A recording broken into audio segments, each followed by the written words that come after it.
Travis was just trying to get through the front door, not storming it, not causing a scene, just showing up, dressed sharper than the suits inside, holding the kind of quiet confidence that only comes from surviving things the rest of us would never understand. But something shifted the moment he touched the brass handle of the glass doors on 51st and Lex. The manager white shirt too tight at the collar. Name tag tilted like it was a shame stepped between him and the entrance, like gravity itself had rearranged. No words at first. Just that stare, that subtle but ancient tone in his voice that wasn't quite "you don't belong here" but wasn't far off. The kind of moment you think will pass until it doesn't. Until it calcifies in your memory. Until you realize later that everything changed right there on the threshold. Now, I know what you're thinking. Maybe it was a misunderstanding. Maybe the manager didn't recognize him. But see, that's the thing. He did. Just not the version of him that mattered. Not the man whose name had signed the back end of a $10 million restructuring deal. Not the man whose face had been kept off all the press intentionally. Not the new CEO, the silent investor behind the company's sudden rise from near collapse. Travis Langston, the man who, less than 6 hours earlier, had transferred ownership papers from a private trust that no one, not even the board, knew he controlled. The man they all owed their new 6-figure bonuses to. But none of that is what broke the world open. It was what happened at exactly 9:14 a.m. when Travis took one step back, lowered his eyes, and said something no one on the security feed could hear. The sound didn't record. It should have. There's no logical reason for a 3-second audio gap on 4 sync systems. But it's there. Dead silence. And then the manager vanishes from the footage. Not walks away. Not escorted. Off-screen, just gone. Mid-frame, mid-breath. One frame to the next. Like someone sliced reality with a blade you're not supposed to look at. There were witnesses, sort of. A woman across the street, pacing on a phone call, swore she saw the man turn into something asterisk, some kind of shape. Asterisk, she kept saying through the tears. A shadow that folded into itself. Her hands kept shaking. Her nose bled. She said the name Travis whispered sounded like someone she knew, someone long dead. Her father, but her father died in 1998 on the 2nd floor of that exact building. Under classified circumstances, the company sealed from public record. What makes it worse? She never told anyone his name. This footage was buried by noon, scrubbed from all devices, wiped clean, like it never happened, but one copy survived. You're watching it now, or rather, watching the beginning of it. Because that's all we have. A flicker of something we weren't meant to witness. The moment when a man who was underestimated became something else entirely. In the real story, the part no one has dared to ask until now isn't about the vanishing. It's about the question Travis whispered into the air right before it happened.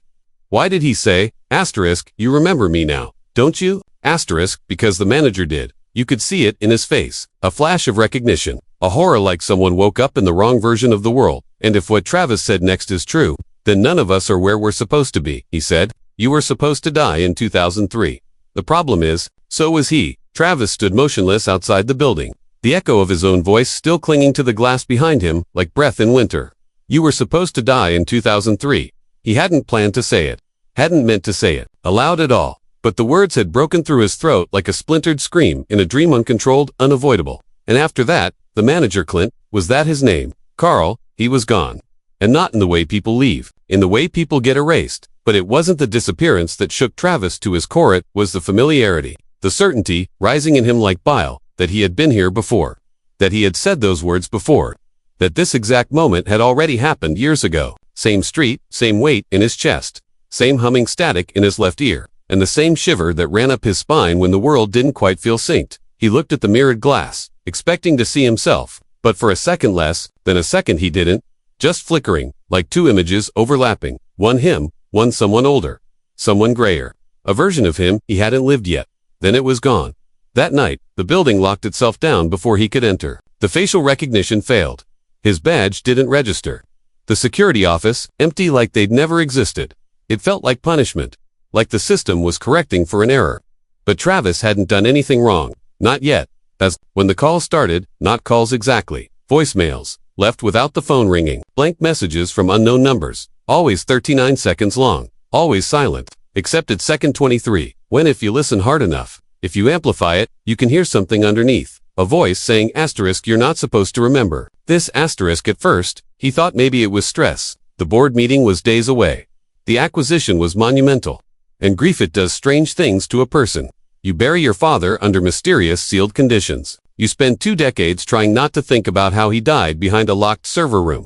You tell yourself it was a heart attack, even when no coroner signed the paperwork. And eventually, you begin to accept that the past won't answer you. But this felt different. It didn't feel like the past coming back. It felt like the past wasn't past at all. He started reviewing the security tapes himself. Late at night, behind a wall of proxies and passwords even the board didn't know existed, and on frame 2402, just after the manager disappeared, Travis caught a reflection in the glass. Not his own. Someone standing behind him. Too close. Head tilted just slightly, like they were studying him. Frame 2403. Empty. He paused. Rewound. Played it again. Asterisk 2402. Figure behind him. 2403. Gone. Asterisk there was no logical explanation. Yet, his stomach didn't clench in fear. It clenched in recognition, like some part of him knew exactly who that was, and had spent years trying to forget. He needed to talk to someone. Anyone. Someone who might remember something he couldn't trust himself to recall. So he called Ava, his former research lead. Sharp. Unapologetically logical. The kind of woman who believed in facts like they were scripture. He hadn't seen her in over 3 years, not since she'd walked away mid-project and refused to explain why. All she said was, "I don't work with ghosts." Now he was beginning to understand what she meant. They met at a roadside diner. Outside Yonkers, it smelled like burnt coffee and cold fear. She looked thinner, like something had been draining her from the inside out. She didn't hug him, didn't smile, just slid into the booth and said, without looking at him, "You opened the file, didn't you?" Travis didn't answer. His voice felt caught in cement. Ava finally turned, eyes hollow. It starts with the missing time, then the audio glitches, then the dreams. Her voice was so quiet, it barely passed for sound. "Do you remember the dream about the hallway?" Travis blinked. A flicker of white walls, a flicker of fluorescent light, and a door that wouldn't open. "Yes," he whispered. Ava stared at him. "Then you're already too deep." He wanted to ask too deep in what, but he couldn't form the words. She reached into her bag and slid over a folder. Inside, printed photographs from decades ago. A facility in upstate New York, underground levels, security teams, and one blurry image of a young boy in a glass room, watching something on a looped screen. Travis didn't recognize the place, but he recognized the boy. It was him. He shoved the folder back. "No," he muttered. "That's not possible. I didn't live in New York until college." Ava tilted her head. "Are you sure?" Of course he was, except when he tried to recall the house he grew up in. The wallpaper blurred. The smell of cinnamon, his mother's perfume, felt invented, like a backstory someone had whispered. To him, while he slept, his childhood memories came to clean. Too orderly, like scripted scenes. That night, he couldn't sleep. He scrolled through his own baby photos. Something felt off in everyone. His left ear was blurred. Always, just the left, no matter the angle, no matter the lighting. And in one taken, at age 5, wearing a red sweater he swore he'd never owned, there was writing on the back. Asterisk return before. Error spreads. Corridor D, sublevel 3. Asterisk, but it was his own handwriting, and he had no memory of ever writing it. Then the dreams got worse. They weren't dreams anymore. He'd wake up standing in the kitchen. The fridge open, pages taped to the wall, in some looping, feverish map of names and dates and times he didn't remember researching. He found a piece of paper in his own handwriting, with words he didn't recognize. Asterisk, what they don't want you to remember is not what happened, it's what you did. Asterisk, he didn't know what that meant, but it terrified him. Ava stopped answering his calls after that. She left one final voicemail. "Don't follow this. Don't go looking for the room. The real unsolved mystery is why you came back at all. They usually don't." Then came the glitch. It happened while shaving. Travis looked in the mirror. Everything seemed normal until his reflection smiled before he did. Just by a beat, a twitch, a delay so small it could be ignored. But he didn't, because his reflection didn't stop smiling. It held the grin, a fraction too long. That night, he received a package at his apartment. No label. Inside, a VHS tape. No markings. No return address. He had to find an Ain, please make them forget. And a voice replying, asterisk only if you forget to.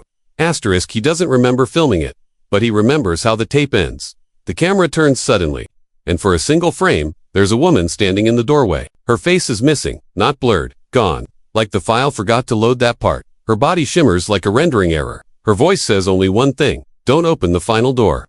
That's when Travis woke up. Except, he wasn't in his apartment. He was back in the lobby of the building on 51st and Lex. Alone, clean-shaven, wearing the same suit he wore when the manager vanished, except this time, the glass door opened on its own, and on the security screen, behind the desk, the date read, October 14th, 2003. He hadn't walked through yet. Not yet. He just stood there, trying not to scream, as the words echoed in his head. You were supposed to die in 2003, but now, as the light behind the door flickers and the hallway beyond beckons with a too familiar hum, another thought Pierces through asterisk, asterisk, what if he did? Asterisk, asterisk, and this. All of this is what they don't want you to remember. Travis didn't step forward. Not yet. He just stood there.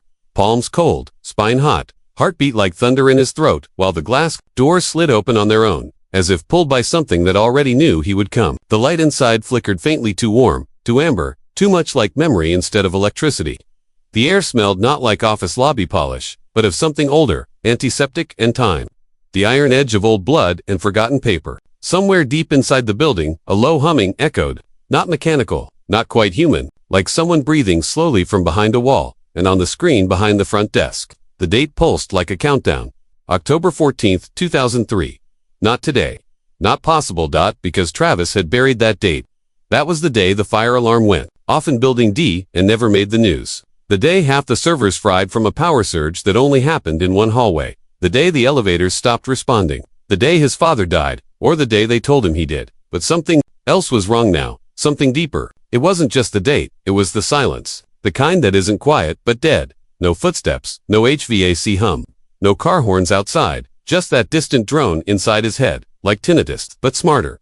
He stepped through the door. One step, then two. It felt like crossing into a place where gravity remembered him, where even the walls shifted slightly toward him, almost eager. He passed the reception desk, no one there. A small digital sign still flickered. Asterisk, welcome back. Mr. Langston. Asterisk, he hadn't been here in years, but his name was already Queued. As he moved toward the elevator, the lights buzzed overhead in staggered patterns. Like Morse code, like warnings. The button panel blinked red when he approached, then turned green before he touched it. The doors opened. He didn't press anything. The elevator descended without prompt, sub-level 3. He didn't remember asking for that floor, but that's where it took him. The hallway was exactly as he half remembered it from dreams. Narrow, concrete, low ceilings, bright flickering bulbs, spaced far enough to cast long shadows that didn't quite move like they should. Every step echoed like it belonged to someone else. And on the far wall, a black door. No sign, no keypad, just a metal plate. And that's when he heard it. The voice, not from a speaker, not from the air, from inside him. Asterisk, you're getting close. Stop, before you remember everything.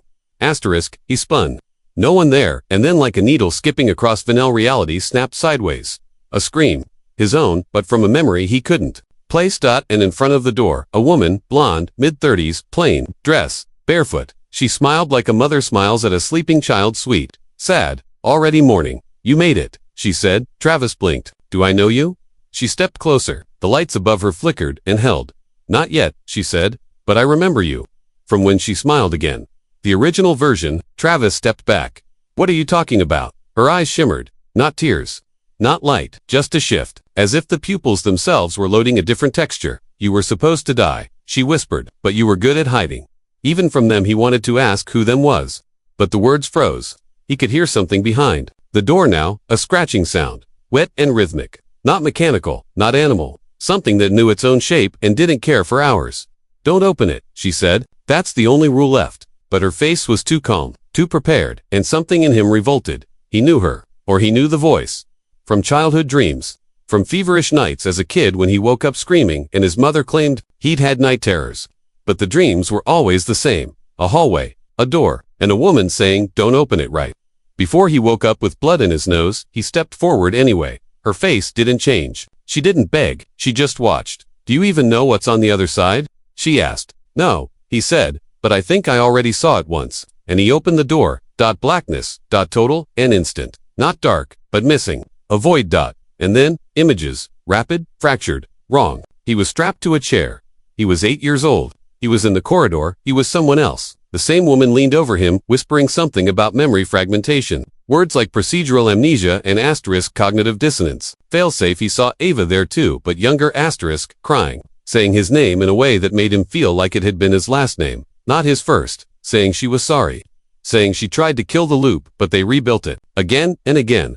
And then came the worst part. A second version of him entered the room. Older, bruised, left eye, blind and milky. And it wasn't a copy. It was him. Just from before the deletion, the one who remembered. And that version looked right at him and said, asterisk, asterisk, you broke containment. They're watching now. You need to choose who stays. Asterisk, asterisk, then everything exploded into white. He woke up in a hospital bed, bright lights, monitors, the hum of machines. A nurse smiled softly. Good morning, Mr. Langston, she said. You've had quite an episode. He tried to speak, but his mouth felt stitched together with threads of static. He reached for his IV, but his hand shook. "Where am I?" he rasped. "Mount Sinai. You were found wandering midtown, muttering numbers. Do you remember what happened?" Travis tried. The door, the tape, the woman, himself. But nothing fit, nothing aligned. It all felt like a story someone else had lived. A bad dream. A brilliant, crafted lie with just enough truth to hurt. "Was anyone with me?" he asked. The nurse shook her head. "No one but you." She smiled too long, too polite. That night, Travis couldn't sleep. He found his phone, newer than the one he remembered. Different lock screen, different apps, and in the photo gallery, nothing except one image. Black door. Cogido don? Sublevel 3? No caption, no date, just the image. And when he zoomed in, reflected in the doorknob, the woman, smiling behind him. The next morning, the nurse was gone. So was his chart. The doctor said he'd never been checked in. No one could confirm his presence. Security footage had no record of his arrival. And when he looked in the mirror in the hospital bathroom, for one flicker of a second, he saw the older version of himself, staring back, then static, then blood from his nose. Now he writes everything down. Everything.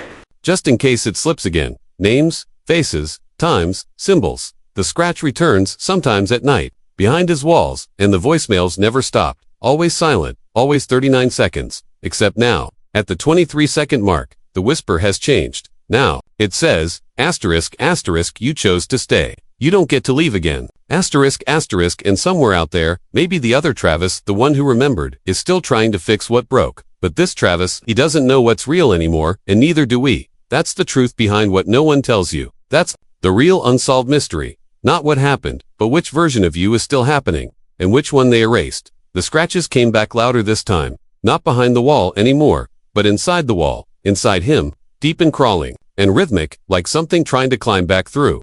Travis stopped sleeping. He couldn't, not after the dream loop reset for the 6th time. Always ending in the same hallway, same black door, same woman with that smile like she knew he was the wrong one who survived. He kept waking up with bruises he couldn't explain, memories from angles that weren't his, and a voice faint and feminine counting down numbers that didn't match time. He started noticing others. In elevators, in train stations, on his building's rooftop at night, just standing. Eyes glassy, posture too still, like they were waiting for something to catch up. Sometimes their lips moved with no sound. Sometimes they whispered things, too fast, syllables tripping over themselves like broken encryption. Once, a man in a post office line turned and said, casually, "There were 37 of us originally. You're 14. He dropped his package and ran. At first, he thought it was psychosis. Thought he'd fractured completely. That maybe the door, that black, humming, ancient door, had scrambled his mind into fiction. But then the symbols started showing up. Drawn in dust on windows, etched into receipts, scratched beneath coffee shop tables. He didn't know what they meant, but every time he saw one, the air thinned, like altitude sickness, like memory trying to claw back through seams that were never designed to be reopened. And the emails began, sent from addresses that didn't exist, all titled, Thread Persistent Layer 3. No body, just images, still frames of him, walking, staring, sleeping, always time-stamped with dates from 20 years ago. That's when he found the others, not through investigation. Through accident, Travis had posted a vague, desperate comment on an obscure message board for dream tracking, asking if anyone else had seen the black door in their sleep. Most replies were jokes. Trolls, one was different. Username, _1 left open. Don't turn around in the dream, that's how they tag you. I made that mistake in '02, still trying to shake it. Meet us tomorrow. Bring no electronics. He ignored it. For hours. Then his phone rang, screen black, no caller ID. Voice on the other end, you were right all along. Click. No call history. So, he went. Abandoned loading dock in Brooklyn, midnight fog, like something rehearsed. They were waiting. 7 of them, all different. A woman in her 60s who kept blinking at a rhythm like she was syncing with a frequency only she could hear. A teenage boy with a notebook filled top to bottom in inked spirals. A man with a tattoo of the black door on his forearm and a nervous stutter that triggered every time someone said the word archive. They didn't speak for the first 10 minutes. Just watched him. And then the one who spoke, who led, was the quiet one. The girl with the shaved head and a scar that looped around her neck like something surgically removed her voice and gave it back wrong. You remember differently. She said. Travis said nothing. We've all touched the door. Some of us remember what's behind it. Some of us remember what they told us was behind it. Travis asked. A silence fell like gravity. She handed him a crumpled photograph. A still frame from a security feed, his own face, frozen mid-scream. Time-stamped October 14th, 2003. He'd never seen that camera angle before. I found it in a folder marked Burial Protocol. Layer Recovery Loop 2A, she said. Stored on an old U.S. Geological Survey server buried in a thermal imaging subdirectory from '97. Not where you'd think to look. Government, Travis asked. She smiled. Sad. Worse. Government adjacent. Privatized memory research out of DARPA's shadow funding. Black Site Protocols. Program name was Marrow. They weren't mapping terrain, they were mapping consciousness. Yours, ours. She passed him a file folder. Real. Tangible. Old too. Old. Inside photos, diagrams, brain scans with code embedded in the margins. A child, age 8, in a lab coat, being handed a mirror. Travis's handwriting on the back. Asterisk split observed. Memory bifurcation, successful. Host, unaware. I never wrote this, Travis whispered. You wrote it before asterisk, you were reset. None of it made sense until it did. Until one of the others, a man who hadn't spoken, until now stepped forward and held out a cassette recorder. Yellowed with age, one of those cheap Radio Shack models from the early 2000s. He pressed play, static. Then Travis's voice. Asterisk, asterisk. His own voice, asterisk, asterisk saying. Asterisk, this is Travis Langston. Date, October 13th, 2003. This is my final record before the overwrite. If you're hearing this, then the loop broke. That means one of us didn't reset. That means the archive failed. The voice cracked, strained, older than he remembered being. I've seeded the failsafes, hidden them in dreams, in symbols. In other survivors, we weren't subjects. We were containment. Carriers of something they didn't know how to delete. I don't know if what's behind the door was ever real, but it became real the moment we believed it. Reality isn't about truth anymore. It's about consensus. And they've been writing the consensus since 1985. Asterisk, the tape ended in static dot. Then silence. Travis couldn't breathe, couldn't think. The others just watched him, waiting for something in him to unlock. One of them whispered, he's close to sinking. That's when the observer stepped forward. He wasn't part of the group. No one saw where he came from. One moment the shadows were empty. The next, he was standing in them, like he'd always been part of the scene and the film just corrected itself. Mid-40s, military posture, pale eyes that didn't blink right. He spoke softly, clearly, as if rehearsing. You're not the only Travis. The group turned, dread-pooled instantly. Some of them stepped back. You've seen fragments. The man continued, walking toward Travis. Pieces of old cycles, memory scaffolds, echoes, but you still don't remember the original protocol, do you? What do you? Travis asked. Not what, the man said then he turned his palm over, revealing something. Impossible. A badge, U.S. Office of Conscious Systems, a division that didn't exist until 2 years from now. You left something behind, he said, placing a data chip in Travis's hand. And it's starting to wake up in everyone else. That's why they're watching. That's why the footage from 20 years ago surfaced. Footage? Travis asked. The man nodded once. Found footage, unclassified by mistake, slipped through a FOIA filter, uploaded to a dormant server in Virginia. 8 minutes of surveillance showing an unauthorized protocol breach. His eyes darkened. You were trying to destroy the loop. That's why the deletion order was issued. Why didn't it work? The man leaned in. Because one of us lied, and then he was gone. Just gone, no sound, no light, just absence. The others were panicked. Now one scribbled symbols into the dirt with their fingernail. Another chanted timestamps under their breath. Travis stood alone, chip in hand, mind unraveling. Truth, bleeding through cracks he couldn't seal. They left him there, one by one, vanishing like smoke. By morning, there was no record of the meeting, no footprints, no folder, no tape recorder. Only the chip. And a new voicemail, 39 seconds. Silent until second. 23. Then asterisk, the dream was never the lie. You were asterisk, and the symbol, the one he kept seeing, started showing up online, in forum avatars, in graffiti, in DC, in weather maps on accident, a small black door drawn inside a human eye, always labeled, asterisk, layer for coming. So now the question isn't what's behind the door. The question is, who put it there inside us to begin with? Asterisk, and why are we just now remembering? Asterisk, you were right all along. They never stopped the project. They just buried the survivors. Asterisk, and now they're waking up.